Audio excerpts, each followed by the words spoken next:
This video is a response to all the people, or should I say bashers, who are commenting negatively about Boracay Island. So I posted a video recently. Yan, yung nakikita nyo sa screen as of this moment. And most of the comments are negative. At ito pa yung nakakaloka.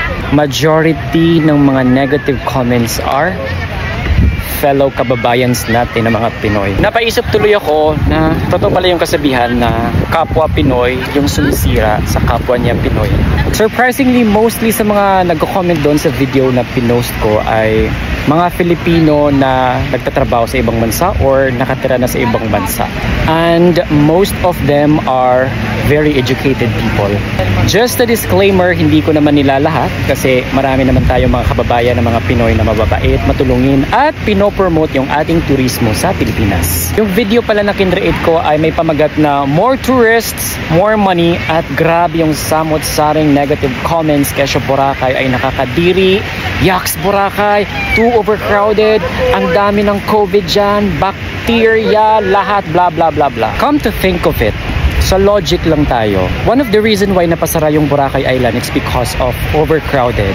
Sobrang dumi ng Boracay Island. Pinasara yung Boracay Island, nag-reopen ulit ang Boracay Island for the second time around. Sa tingin nyo, bobo ang LGU Malay na bibigyan nila ulit ng reason yung national government natin para ipasara ulit yung Boracay? Sa tingin nyo, tatanga-tanga ang LGU Malay na mawawala ng kabuhayan yung mga lokal dito sa Boracay Island?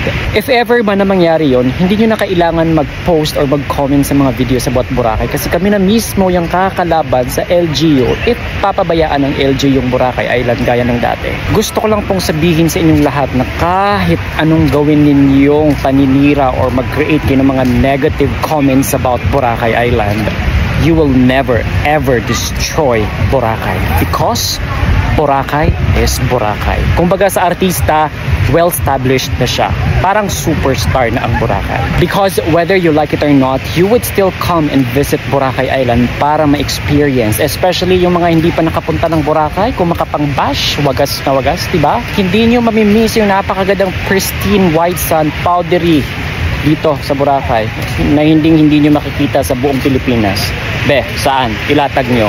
I'm not against with other tourist destination. I love our tourism. In fact, the reason why I'm creating this video, I'm interviewing local and international people just to see the beauty of our tourism sa Philippines. But may mga tao talaga na sadyang hindi satisfied na kung ano yung meron sila. Instead na i-promote yung sariling atin, yung local tourism ay pilit nilang binababa, at most of them are Filipino.